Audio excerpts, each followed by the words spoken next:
Good morning, good afternoon, and Good evening. welcome to R.W.A. Radicals with Age. My name is Jesse. And my name is Pancho. I just want to remind you about what this podcast is about. Jesse and I are looking at various aspects of the world, politics, sports, music, and we are looking at all of them from a radical perspective. Our perspective is not neoliberal. Our perspective is radical. That is why we are called radicals with age. And we are assuming that many of the topics we talk about, or the way that we talk about them, are topics that you have not necessarily thought about before or thought about in that particular way. And so we are here to share our sense of the world with you. On the one hand, we hope you agree with our perspective. On the other hand, we're incredibly interested in case you don't, because your feedback to us is what helps us do what we do much better. And so today we're going to attempt to talk about music from a political perspective. Thank you. Love that. But before we get to music, this episode is going to air a week from today. Today is November 20th, 2024, which means next week, November 27th, will be one day away from Thanksgiving, a classic American holiday where if you are at all radical, woke, liberal, empathetic, you know that Thanksgiving is partially all about giving thanks and spending time with your family, but is also all about genocide.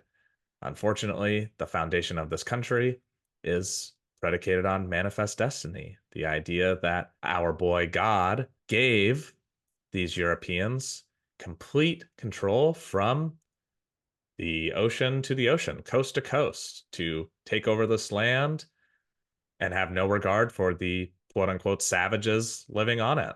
It is important to recognize that that is the foundation of this country. It is the how this holiday came about. Sure, there was maybe a moment where Native Americans and pilgrims broke bread together, but that, of course, is a much shorter version of the story of conquest and colonization in the United States. For most of us, we think of 1492 being that big year when Columbus sailed across the sea with the Nina and the Pinta and the Santa Maria. But I know from this episode that we are going to start just a couple years later in 1494, but with our same lovable character, your boy, Christopher Columbus. So, Dad, please take it away. I reject the notion that Christopher Columbus is my boy. I know you're shocked, but I just wanted to put that out there. Chrissy is not my boy. Wait a second. God is your boy. Ron DeSantis is your boy. BB, I think, is your boy. I think Clarence Thomas has been your boy. Definitely Alito, Nixon. But you draw the line at Christopher Columbus, eh? I never acknowledged that all those people you just named were my boys. However, yes, I will reject Chrissy as my boy. Well, I really liked what you said last time that these people are your boys, but they have not and maybe will not ever become men. Oh, boys to men, they will not make that journey. Exactly. So anyway, let's get into my boy, Chrissy. In 1494, on a later voyage, Christopher Columbus sailed into Discovery Bay in Jamaica. At that time, the population was Arawak Indians, and they referred to the country as Xaymaca, spelled Xaymaca.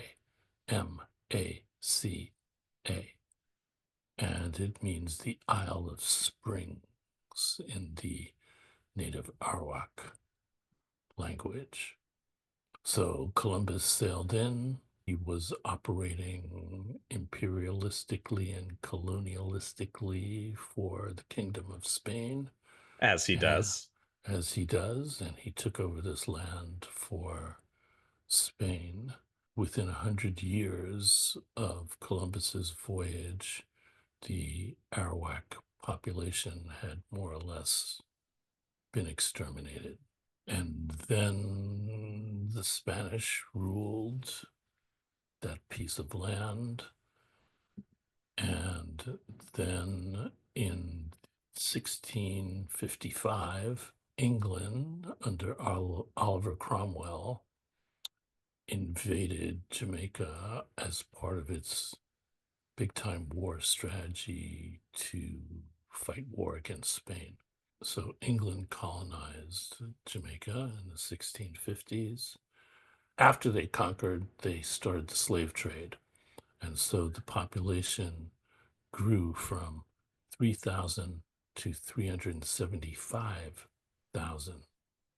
And Wow. of that 375,000, only 17,000 were white. The rest of the population was slaves.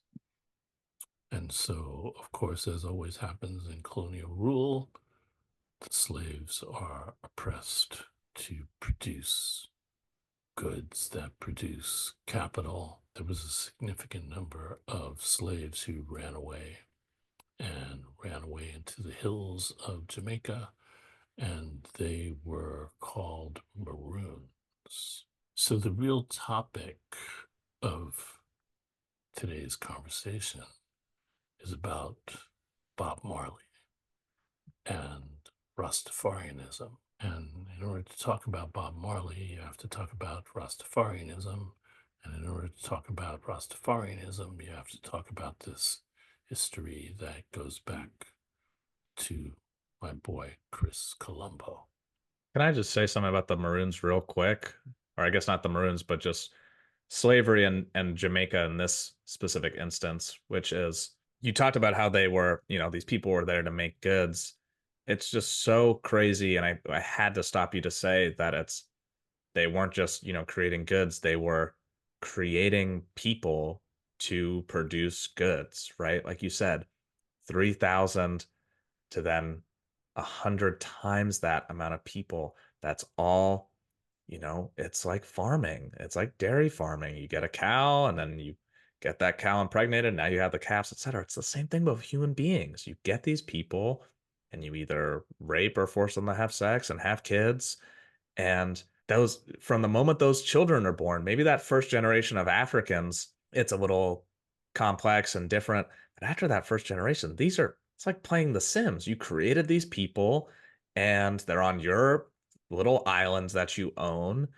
And I already spoke, or if I haven't spoken on Manifest Destiny recently, you have this religious doctrine and philosophy that therefore justifies all of this, but you are making human beings and then treating them like shit and letting them, build your society. And that's where a lot of the wealth today comes from. As you go back enough generations, it was people either oppressing or creating these, breeding factories of human beings. It's just so disgusting and awful. It really wasn't all that long ago. So I'm sorry to interrupt you, but I just have to hone in on Well, that point. and that speaks to the what we can call the colonial triangle, that you have countries from Europe, they sail to Africa, they get slaves, they sail those slaves to the Americas,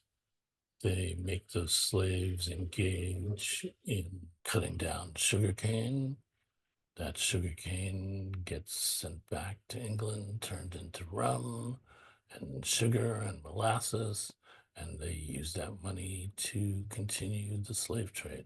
And to build that, one of those things these white supremacists like to say, or even these sort of diet white supremacists like a Ben Shapiro like to say, the European culture is the greatest culture in the world. Look at all these advancements we have in and food and decorum, eating with knives and forks and all of this shit again is, sugar, flour, molasses, rum, all of the things. You can't separate it from this triangle, from the system. And so yeah, maybe the beneficiaries of this system then made it fancy and nice, but to act as if they did it in a vacuum, it But would be it's a lot more also, impressive if they did. there were kingdoms in Africa that were much more advanced than when Europe was in the Dark Ages. Right. And so to talk about Western Europe as quote unquote the cradle of civilization is a joke. Agreed. So, anyway, we're back to talking about Bob Marley and the roots of Bob Marley and Rastafarianism and where Rastafarianism came from.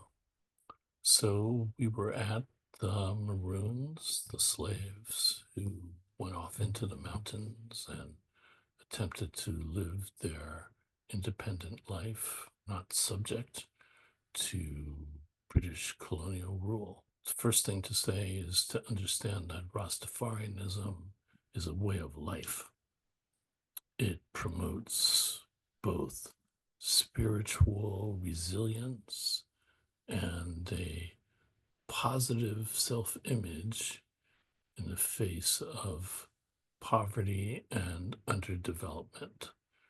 Those formerly enslaved people who fled into the mountains, they had to figure out their own way of living, their own economy, their own food system, et cetera, et cetera, et cetera. So from the Maroons, we easily evolved to Marcus Garvey. Marcus Garvey was born in and grew up in Jamaica.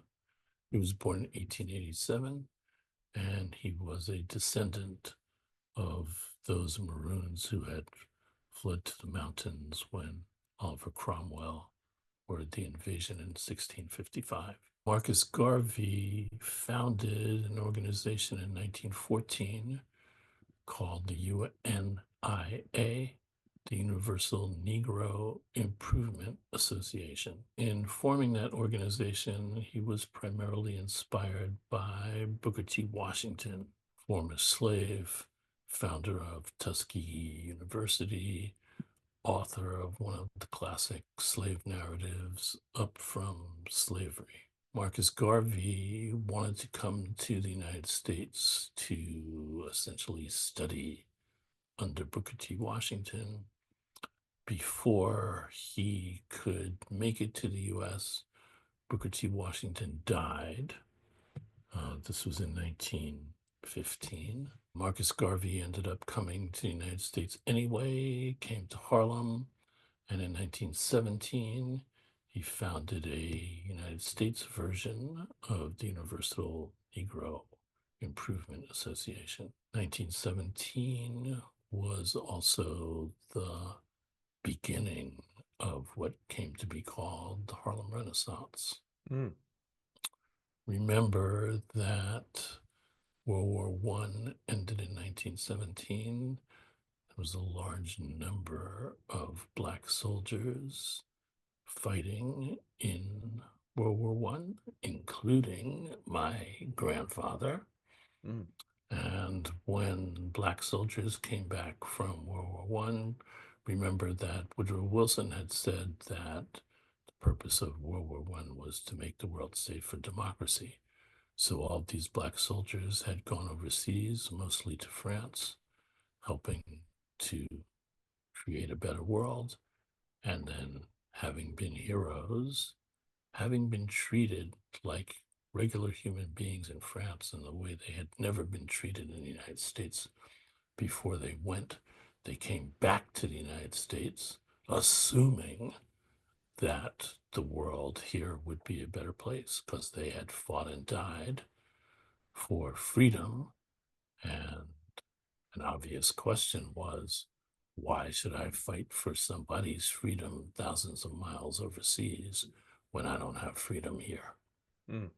The summer of 1917 came to be called the Red Summer because there were riots all over the United States, both because Black people didn't feel like having fought in the war, they were sufficiently appreciated, and on the other hand, white people getting upset.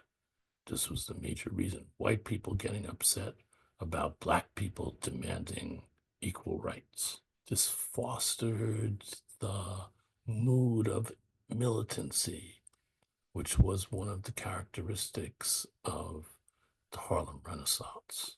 Marcus Garvey founds the UNIA in Harlem in 1917. His philosophy was Africa for the Africans. He was what we could call one of the first Pan-Africanists. Prior to Garvey, Black people in the world didn't, to a large extent, have a sense of themselves as a kind of collective unity. There were Black Africans, there were Black Americans, there were Black Caribbeans, blah, blah, blah, blah, blah.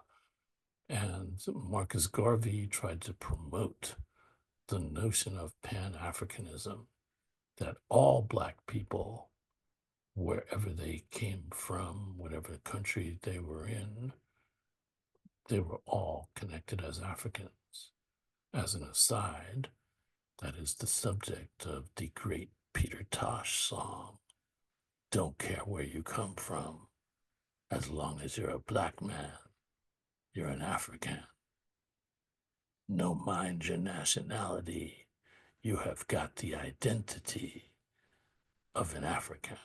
Marcus Garvey's basic position was that Africa was the motherland, that Black people who lived any place out of Africa were being oppressed, and that people should, quote unquote, go back to Africa.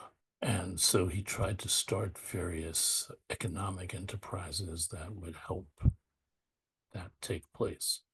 Most notably, he started a steamship line that was theoretically going to gather Black people on board, and they were going to sail to Africa and be back in the motherland.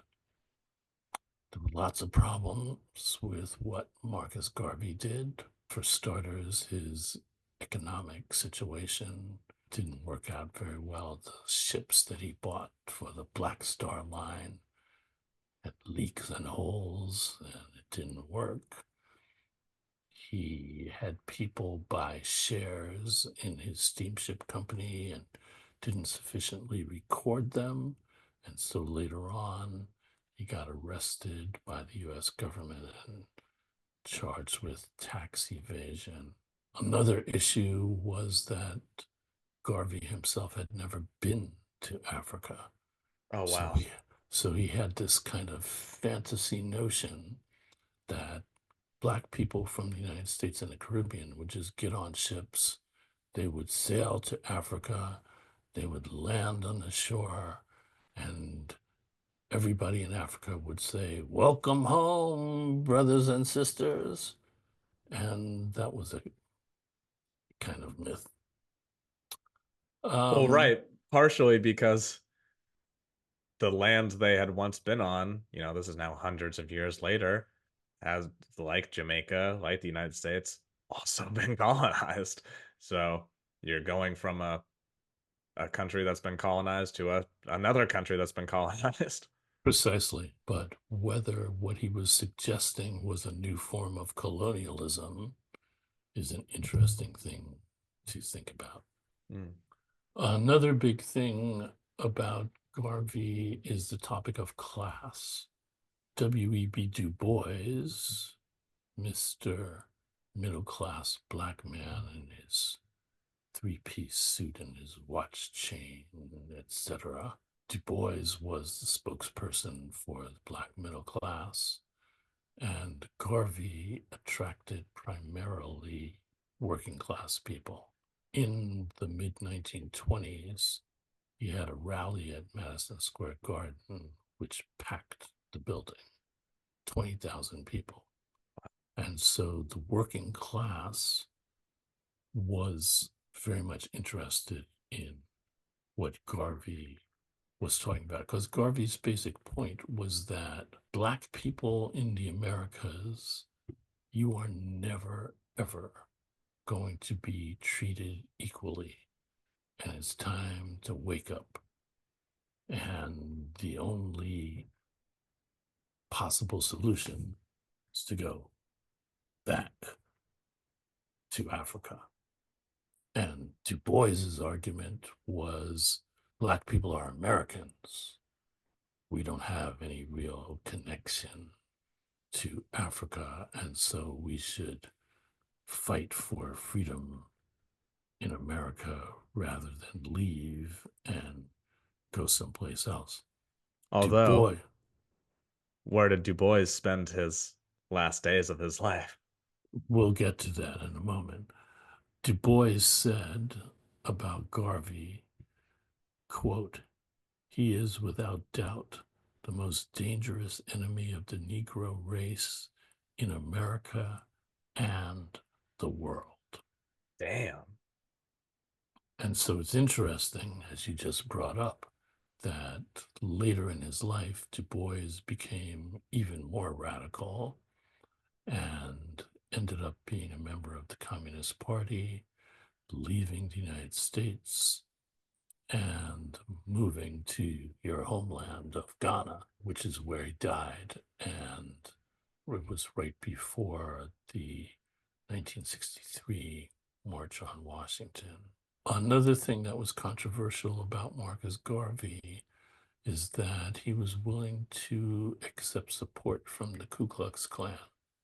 Mm. The argument being, I, Garvey, don't think Black people can be successful in America, so they need to leave. Ku Klux Klan being, get the niggas out.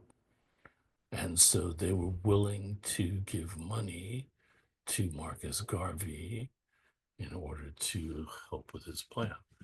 Middle class Negroes like Du Bois, of course, thought that that was disgusting, that Marcus Garvey was willing to take money from the Ku Klux Klan. And that raises the larger topic of the Harlem Renaissance as a literary movement and the extent to which people say the Harlem Renaissance was this great thing. Black artists got recognition that they hadn't gotten before. All kinds of great works were published. Langston Hughes, Claude McKay, Zora Neale Hurston, et cetera, et cetera, et cetera.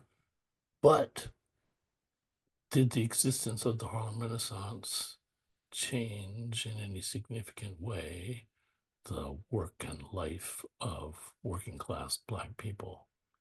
And the answer is no.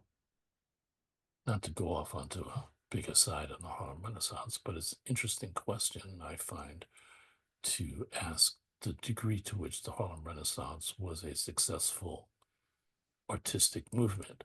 If you just say, was it successful because it gave Black artists a platform that they didn't have before, then I would say it was a massive success.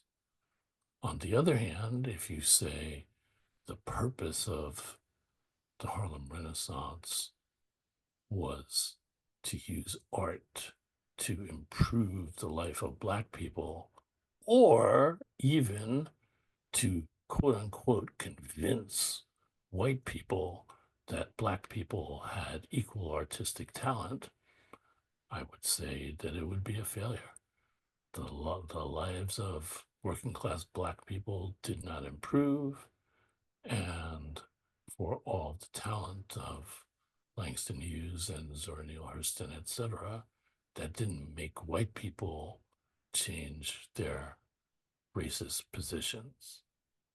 So, just an interesting topic. Anyway, to get back, one of the things that Marcus Garvey said was from his Pan-African perspective, he said, look to Africa when a black king shall be crowned.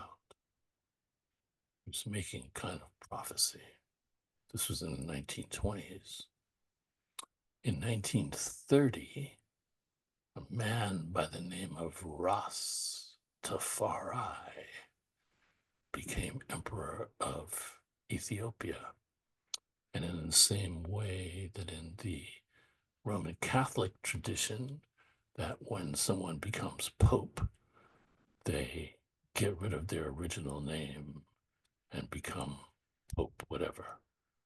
So the same thing happened to Ras Tafari. He took the name of Haile Selassie when in 1930 he became emperor of Ethiopia. To people in Jamaica,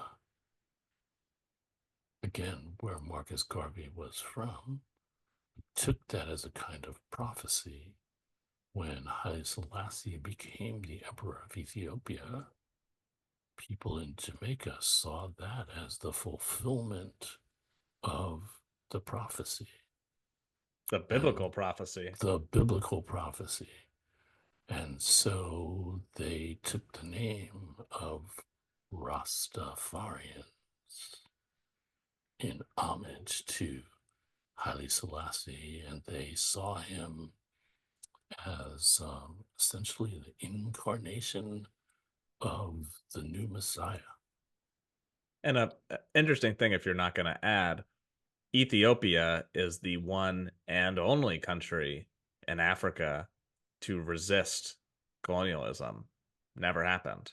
Precisely in the 1940s, my boy Il Duce tried to invade Ethiopia, and he was eventually defeated. Enough about Il Duce. So you have this group of people in Jamaica who start calling themselves Rastafarians based on Haile Selassie becoming the emperor of Ethiopia, and thereby, from their perspective, seeing him as the new Messiah. So this started Rasta communities all over Jamaica. There are several characteristics of these Rasta communities. I can think of one. We'll get to that one. One is what they eat. Rastafarians view themselves as dealing only with natural things. Bob Marley has a natural mystic song. So Rastafarians do not eat any processed food. They don't drink alcohol. They don't eat any kind of meat. Their diet is basically vegetarian. They Yeah. eat primarily peas and rice. And as another form that they thought of as purity, they also brew ganja. And it's important to recognize that for Rastafarians, not only do they not do alcohol, they don't do drugs. And for Rastafarians, ganja is not considered to be a drug. It is considered to be a form of spirituality. And as I said at the very beginning, Rasta is a way of life, and it promotes spiritual resilience and positive self-image. And for Rastafarians, ganja helps them get to that place where they can be spiritually in touch. Of course, the government, the police in Jamaica viewed the production of ganja as illegal, and Rastas got in trouble with the police. To quote the song you referenced, Natural Mystic, many more will have to suffer, many more will have to die. Don't ask me why. Yeah, so the other part of the political philosophy of Rastafarianism was to put Black people at the top of the psyche. as opposed to what happened in most Caribbean countries of seeing Europeans as the top. White So Jesus white Jesus. So and white God. for Rastafarians, the white world is Babylon, the city of sin, and they see it as a world of false intellect and not a world of spirituality. Damn.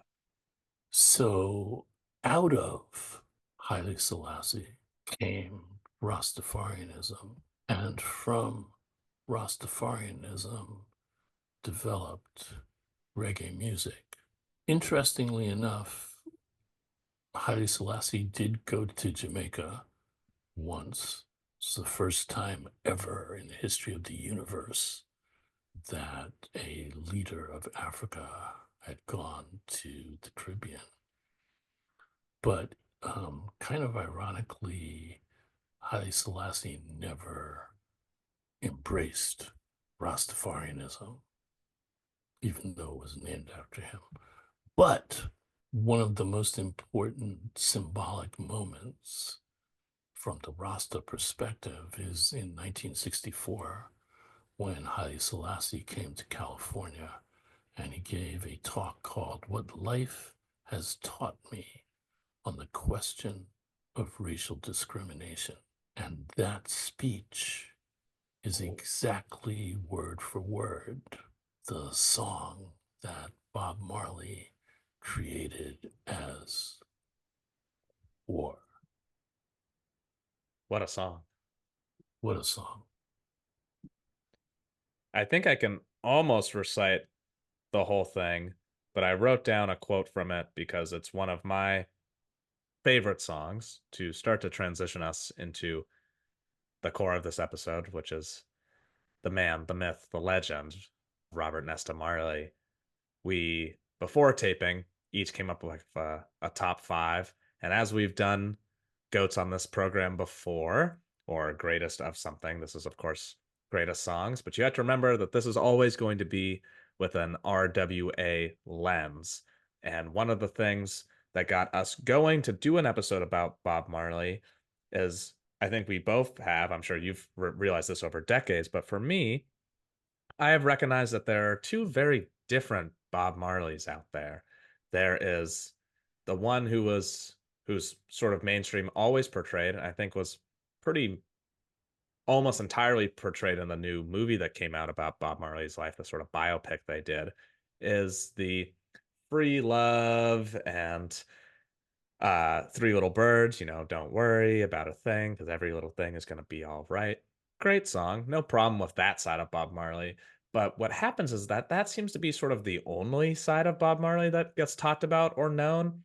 And the more radical political side, which is, of course, our and the show's preference, gets very much diminished and whitewashed. And so I was in the grocery store just yesterday, in fact, and Jammin' came on. Good, happy song. I thought to myself, sure, they'd play Jammin' in a grocery store. They would not be playing War in a grocery store. Although Bob is a sneaky beast because he did sneak a lot of radical or political things into even his more loving songs. And so in Jammin', there is the line, because every day we pay the price, we're the living sacrifice. Jam until the jam is through, which again, just that little line is kind of like, ooh, like what is he getting that? We're the living sacrifice? Interesting. But I did want to touch on War because I mean, really, you should just go read the lyrics to that song. This show, we are not million, billion, or gazillionaires, and so to play snippets of every Bob Marley song, which there would be at least eight.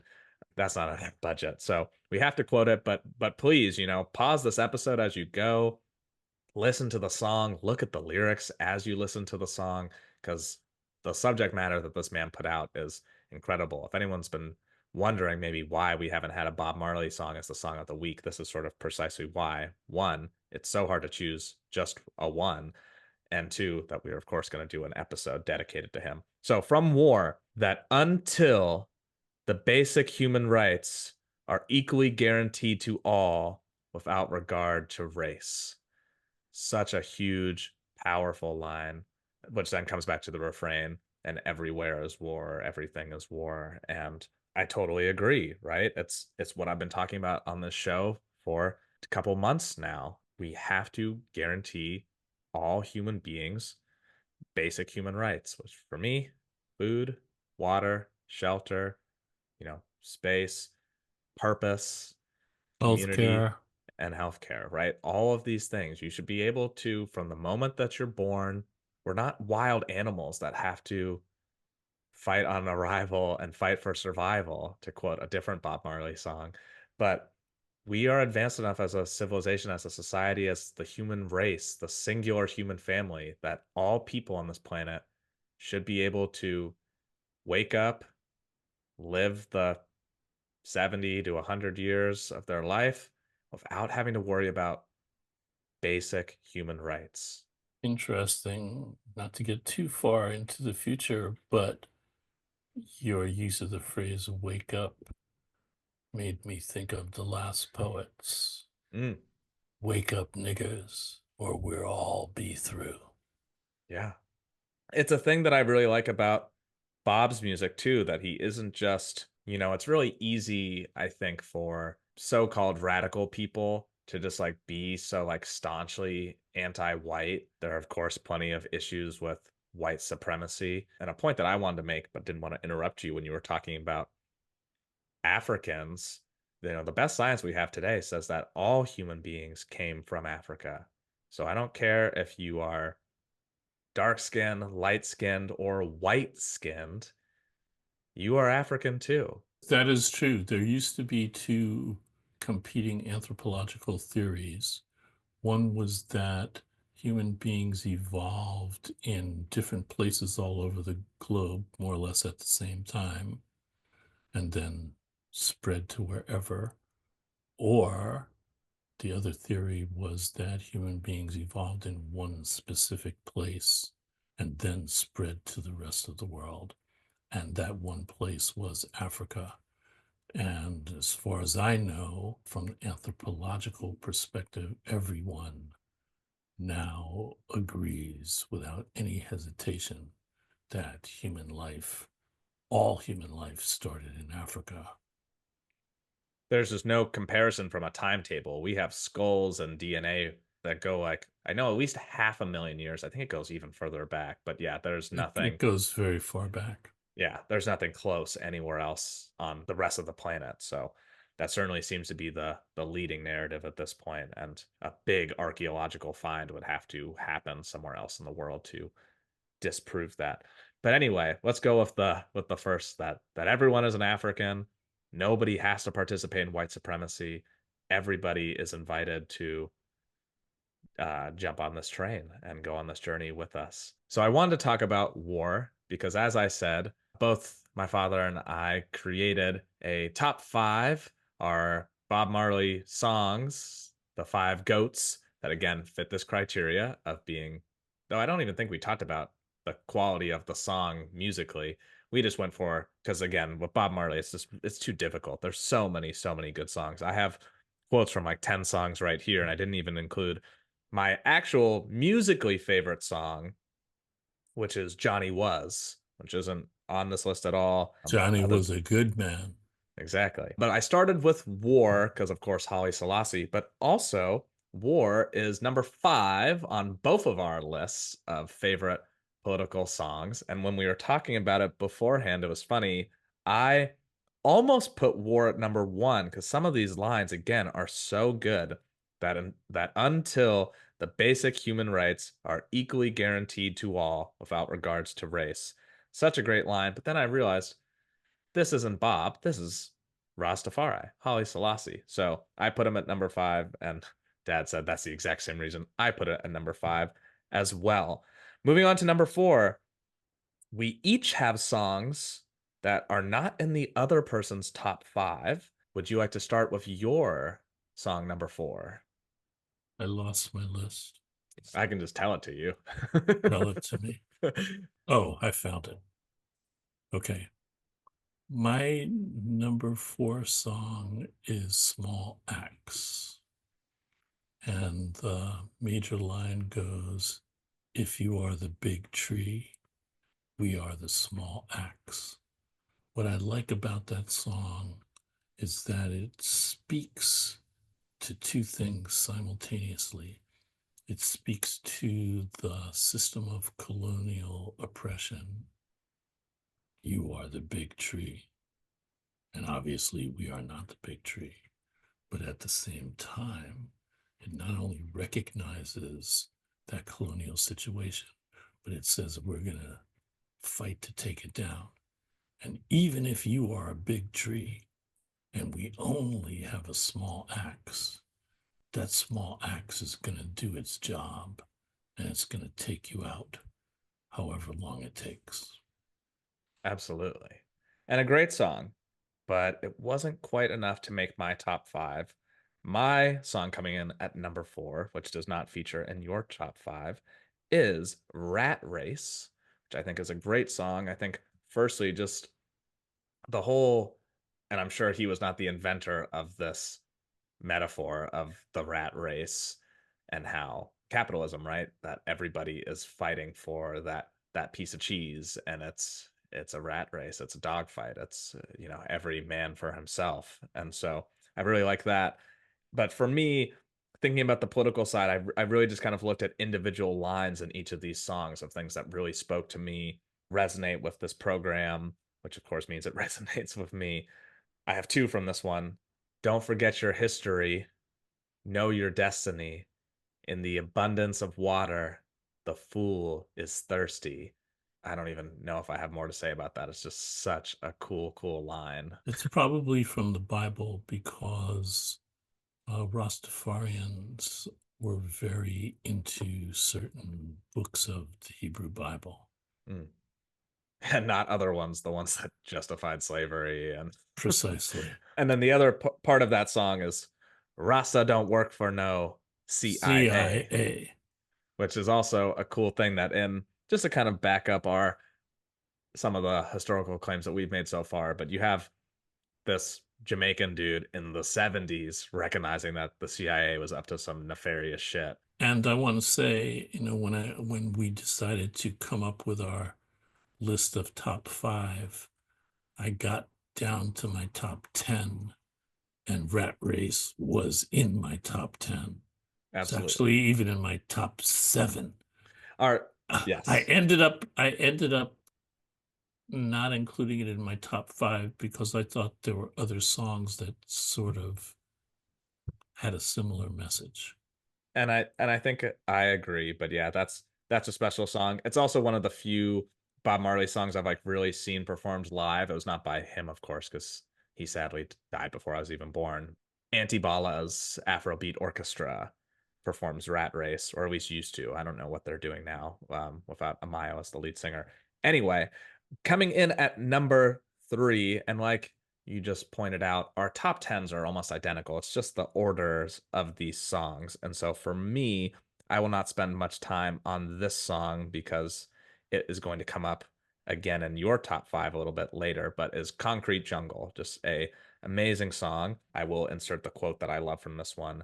No chains around my feet, but I'm not free. And I think that's such a huge line. It makes me think about last week and Michelle Alexander, the new Jim Crow, that you don't have to be a slave to be enslaved. Mass incarceration, right? Vagrancy or any of these crimes that you commit that then put you in prison. And now look at that. You're a slave again, making Nikes. I'm pretty sure they at least were when I was in college that Nike was one of the biggest users of I almost said slave labor, prison labor. Hopefully they've changed that. If not, unfortunately, it is so hard to be a radical all the time. I love Nike. I'm wearing some Nike stuff right now, but that they do that is fucked up and despicable. And I wish we had a system where I could buy the shoes and clothes that I like and not be supporting slavery. There you go. As you said, Concrete Jungle is also on my list, slightly higher up than yours.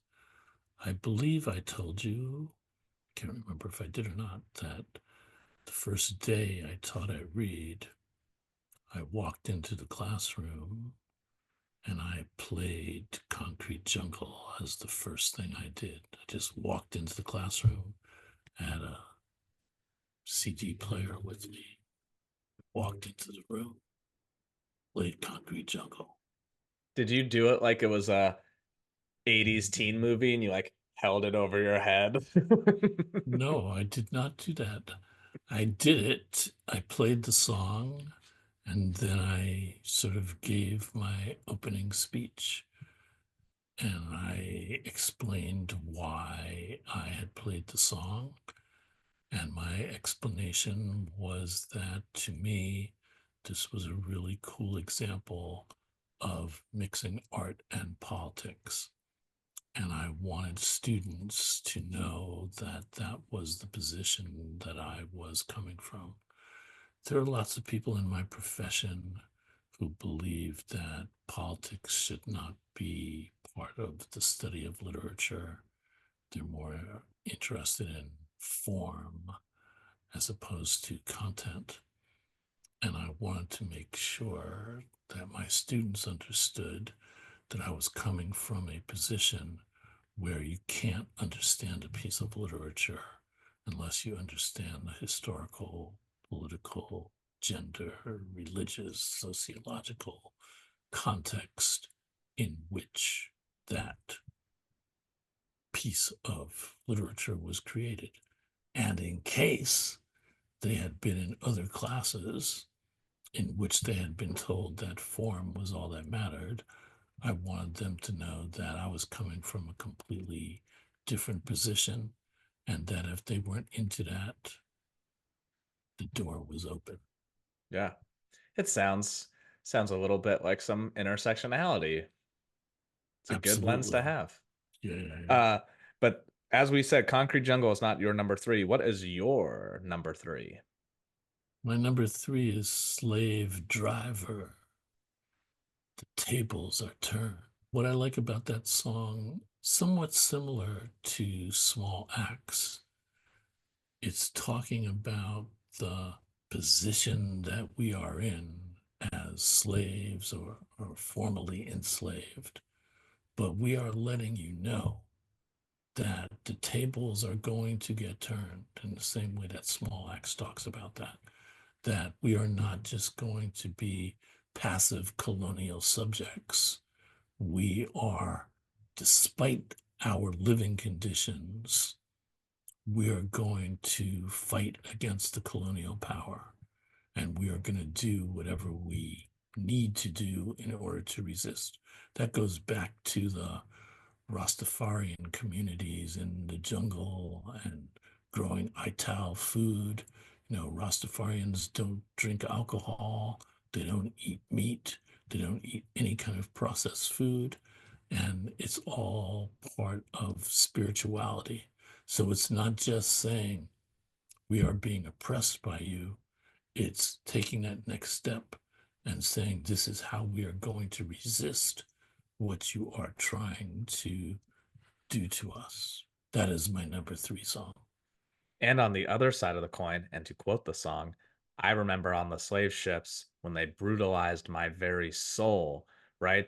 You've touched on it a couple times before of white supremacy, that beneficiaries of white supremacy are afraid that once we get rid of this system, then we're going to have people of color in all places of power because either white people have been ousted or there just aren't enough white people left and they are afraid that they will get treated as black people did.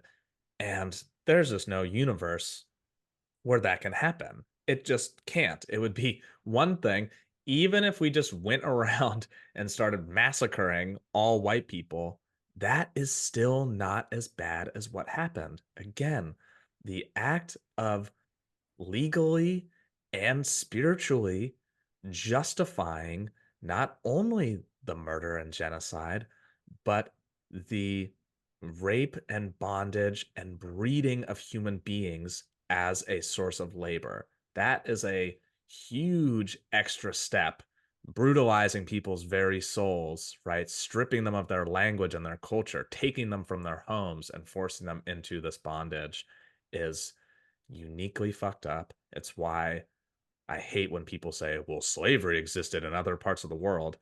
Not chattel slavery like this. It did in some places, not everywhere, especially not very much in Africa. You won a war, and then those people became a part of your community because they were there was nowhere else for them to go. Your land got taken over. But that's a lot different than those people becoming servants and slaves for the rest of time. They maybe had slightly lower class status or didn't have higher, the high seats in society, but they weren't slaves from birth till death doing manual labor all day long. And So that that speaks to 400 years. absolutely, which is my song number two. And what I really like about 400 years is that, obviously 400 years, 1492 to 1892. So it's more than that even, right? But I guess slaves came over later. So 1619 to 2019, there's 400 years for you.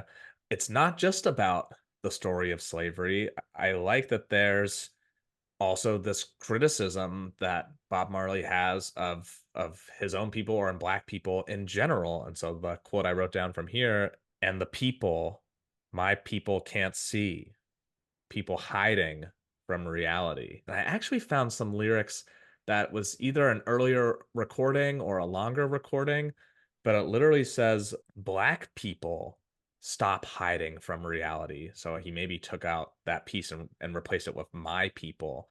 Yeah, really going in and recognizing it's not just the white power structure, but it's the black populace, the black majority that has been brainwashed and taught something that we talk about a lot, pessimism, that this is your circumstance. You can try and fight your way out of it by making money or getting educated, building your own little pocket of community, but you're not ending this oppression entirely. And so I really like that he really goes after not just the power structure, but his own community and saying, hey, there's a lot more that we can be doing also. We can't just blame everything on Whitey.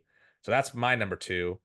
On that topic, I just want to quickly say in many, if not most Caribbean communities, you have three classes of people. You have the white colonial power structure at the top. You have the enslaved black population at the bottom. And then you have this middle thing of mixed race people who, on the one hand, aspire to be white, but can't really become white. And they have this disdain for the people on the bottom. And the disdain goes the other way too, that the black people on the bottom have towards them because they're trying to be white, but they ain't really white. If I was the white power structure at top, I would be trying to do everything I could to divide those two groups of people and make them fight with each other rather than focusing That's on exactly, me. no, that's exactly what happens. Exactly what happens. I was being a little facetious with that. Yes. Yes. My number two song is Them Belly Full, But We Hungry. I love that song because it speaks to the condition that Black people were and still are in the colonial world. This goes back to the very beginning of the conversation when we were talking about how Bob Marley's music gets used. You have all these commercials on TV for these spa-like places in Jamaica, and they're playing, love Bob Marley songs, and lots of money gets made at those places, but none of that money goes back into the community because it's these corporate giants who own the hotels and spas. And it is the local people work for slave wages at those places. And the people get none of the benefits. And so, them belly full, but we hungry shows that capitalistic wedge between those who have and those who don't. But wait, I thought corporations trickle down their resources and that's how everybody gets better.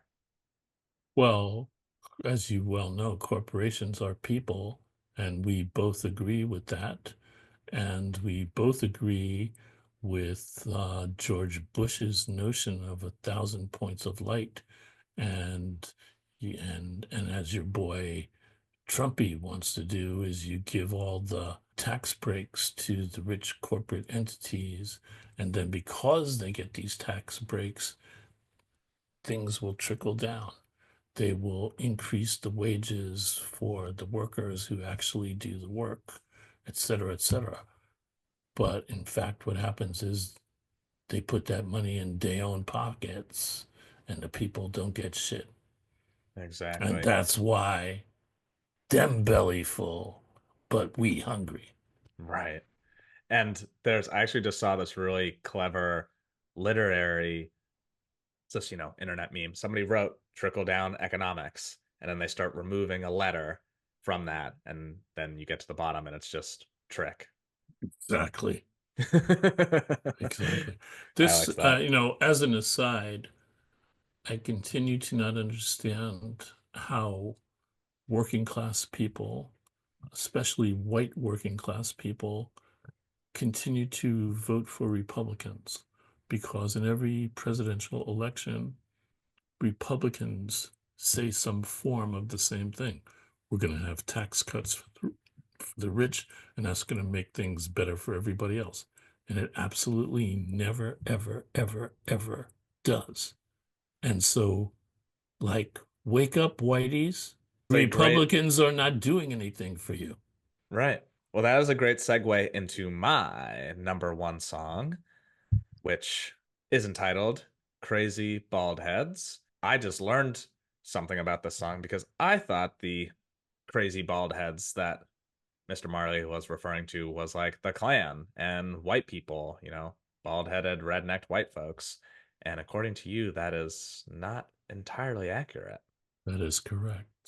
As you well know, one of the characteristic features of Rastas is wearing dreadlocks. In wearing dreadlocks, they go back to passages in the Bible that say people shouldn't cut their hair or cut their beards, etc.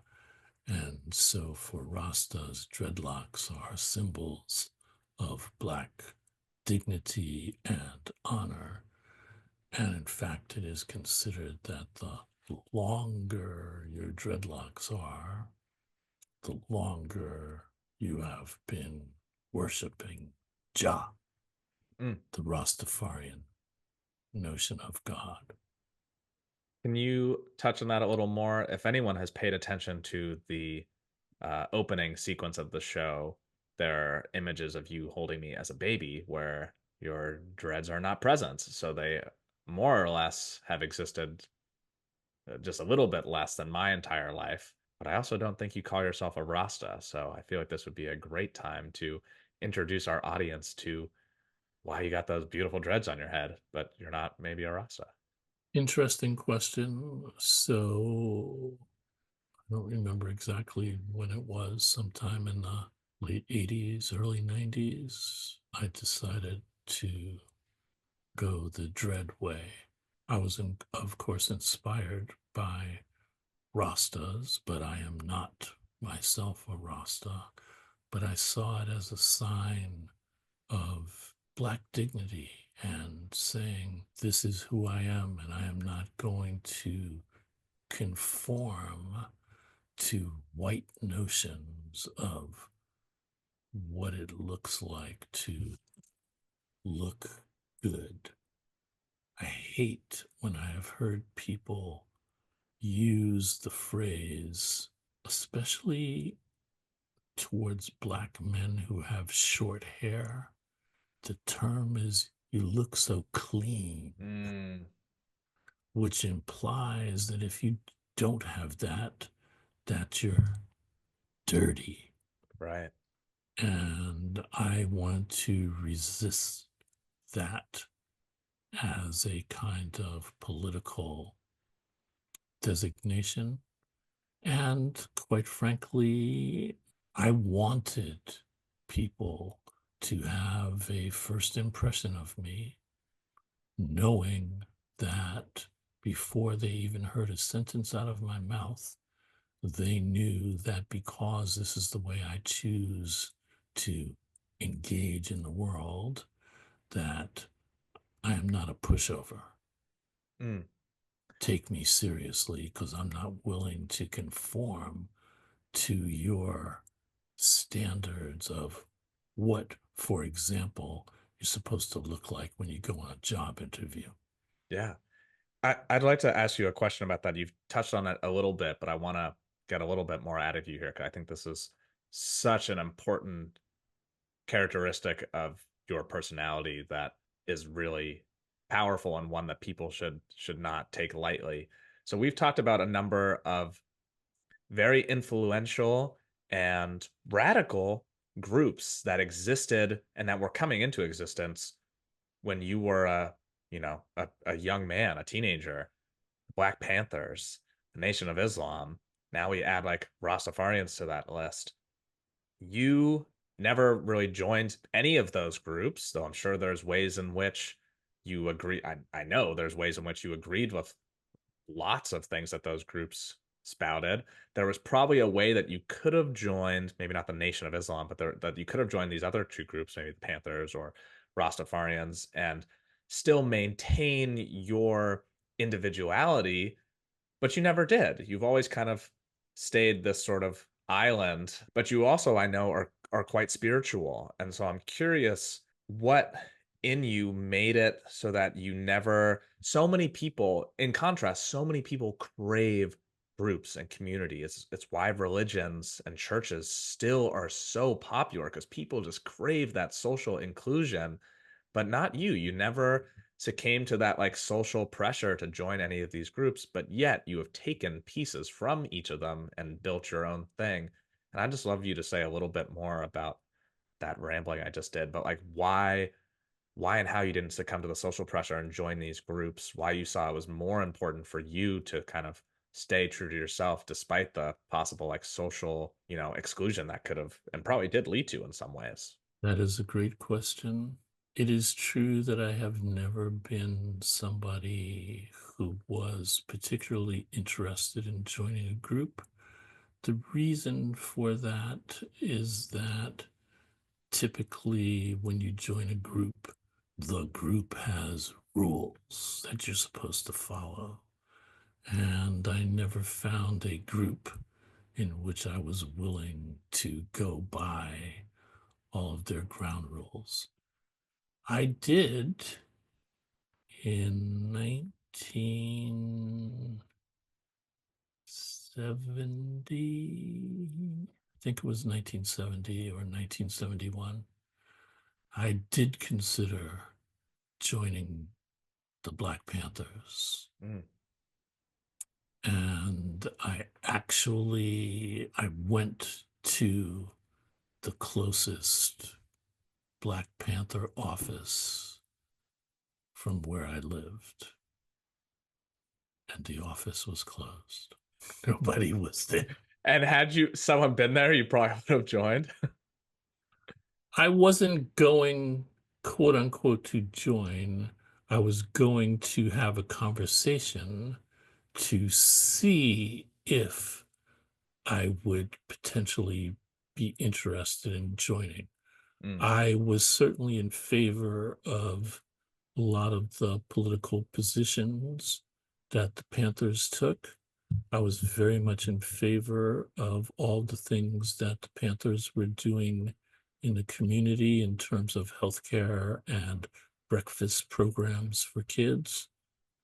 But there were also parts of, because I was living in California, and so I knew very much about what was going on with Bobby Seale and Huey Newton and Eldridge Cleaver, etc. I have decided that groups just don't work for me. I'm happy being an independent radical And if there are groups where I can join on a particular issue, I'm happy to do that. But I have never found an organization that I would wholeheartedly agree with everything that they did. I did when I was a freshman in college. I did officially sign the paper to be a member of SDS, but I didn't approve of everything that they did either. I just think that that is so powerful and such a great lesson for any viewers out there who maybe feel lost or alone, to know that there is plenty of strength in being your own person and coming to information on your own, and taking pieces from certain things and not other things. I will say that we are in a way trying to start a group.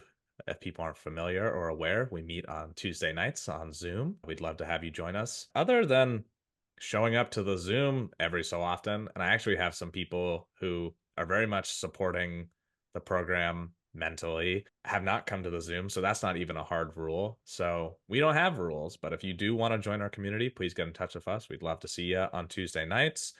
We're trying to start I guess, a anti-group where, yeah, there's not rules. At any rate, we're certainly running out of time, and we have gotten to the top slot in each of our top fives. Would you like to go first, or would you want me to? Well, you already spoke about yours, did you not? And say that it was Crazy Bald Oh, Heads. yeah, I did.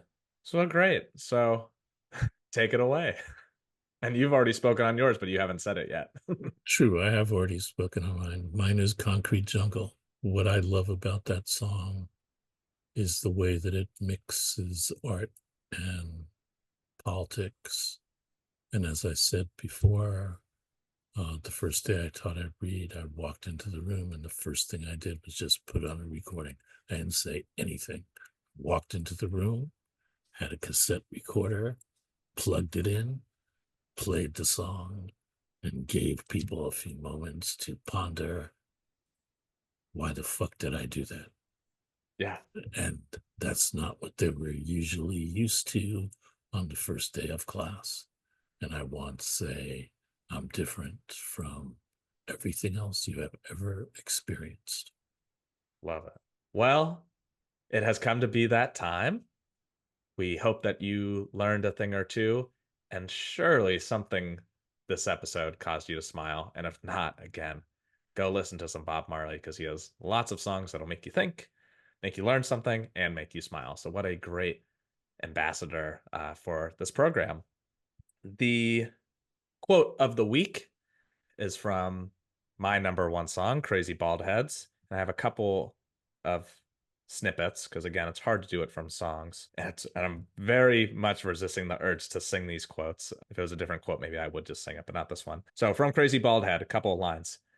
Didn't my people before me slave for this country? Build your penitentiaries. We build your schools. Brainwash education to make us the fools. Our song of the week, Concrete Jungle. For Jesse and Pancho, thank you for joining us this week on R.W.A, and we will see you after a while.